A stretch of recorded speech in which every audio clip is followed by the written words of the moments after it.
trầm tới trong tư tia chụp chung hết quay bên chưa bị bạc lệ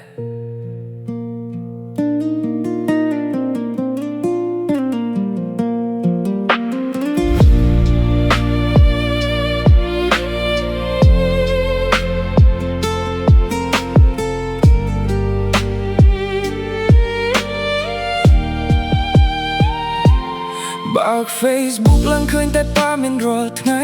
គ្រោះថ្នាក់ចរាចរណ៍មនុស្សស្លាប់គ្មានស្រណោះដៃស្រវឹងហើយបាក់បោបុកគេហើយរត់បាត់ទុកឲ្យជនរងគ្រោះឌីស្លាប់យ៉ាងស្ងប់ស្ងាត់យប់ឡងបងប្អូនចេញក្រៅចិត្តបារម្ភមិនស្មប់ភ័យខ្លាចទូរស័ព្ទរោដំណឹងអាក្រក់នៅពេលយប់ស្រវឹងតែកាន់ចង្គោដូចកាន់អាវុធប្រហារបំផ្លាញក្តីសុខគេព្រោះចង់សប្បាយមួយគ្រាតើត្រូវមានមុខប៉ុន្មានអ្នកទៀតត្រូវបាត់បង់ជីវិតតើត្រូវឲ្យគ្រួសារប៉ុន្មានត្រូវរស់ក្នុងភាពងងឹតបើអ្នកដឹងថាខ្លួនភឹកហេតុអ្វីប្រឹងបាក់បោតើពេលណាទៅផ្លូវយើងមានពន្លឺអបអរពេលណាទៅមានផ្លូវសុវត្ថិភាពពេលណាទៅអ្នកផឹកហើយឈប់បាក់បោ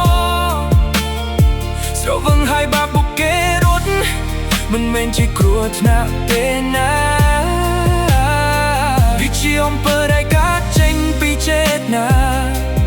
ព្រោះអ្នកផឹកស្រវឹងហើយបាត់បង់សូមទន់ទៀតទោសធ្ងន់បំផុតផ្ទាល់យកទីថយជន់រងគ្រោះតើពេលណាទើបយើងអាចដើរដោយមិនបាច់ភ័យខ្លាចបាត់បង់ជីវិតផឹកស៊ីសប្បាយចិត្តតែមិនសល់ទុបទឹកភ្នែកអនាគតក្មេងតូចយូចទៅរលាយត្រឹមមួយក្លេតបាម៉ាក់រងចាំបាយយប់តែទទួលបានសັບកូនតាអ្នកយល់អារម្មណ៍នេះទេពេលបាត់បំនោះស្មោះស្មូនឈប់យកយល់ឈប់អត់ឲ្យឲ្យពួនអ្នកស្រវឹងបើហ៊ានផឹកបាក់បោត្រូវទទួលទោសឲ្យដឹងជីវិតមនុស្សមានតម្លៃមិនមែនក្រដាសប្រាក់កុំឲ្យច្បាប់ចរាចរណ៍ខ្លាយជាកន្លែងទុនទ្រីជួតធ្លាក់ពេលណាទៅមានផ្លូវពេលណាទៅអ្នកផឹកហើយឈប់បាក់បោស្រវឹងហើយបាក់បោគេរត់មិនមែនជាគ្រោះថ្នាក់ទេណា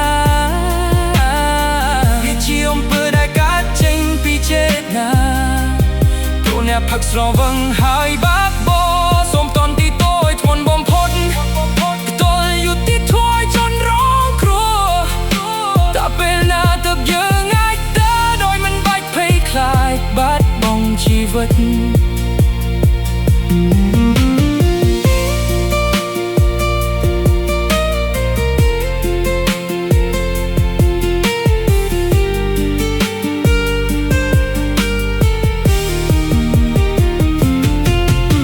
យើងគ្រាន់តែចង់បានផ្លូវមួយដែលមានសុវត្ថិភាពចង់ឃើញរាល់គ្រួសារអ្នកខ្ញុំជួបជុំមិនបាត់បង់ជប់ឲ្យស្រដឹកនាំចង្គោជប់ឲ្យទឹកភ្នែកស្រក់លើផ្លូវថ្នល់ទៀតទៅ